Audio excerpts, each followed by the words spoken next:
what I realized is one of the hardest things to do in a tech startup is finding the talent that would be your engineering team or your R&D team. One of the most risky things is finding the right people, getting them to bond together, training them, getting them up to speed, and for them to start producing.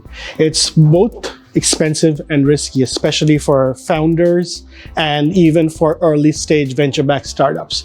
In order to de-risk that process, I thought, why not create a company that does exactly that? Provide product development as a service. That's what FYELABS is. It's a one-stop shop. You come to us with the idea for your product, and we initially sit down with you, figure out what it is that you're trying to do, and then we take it upon ourselves to build that product for you. So you don't have to worry about building a team initially. You don't have to worry about whether it's going to work or not. All of that is on us.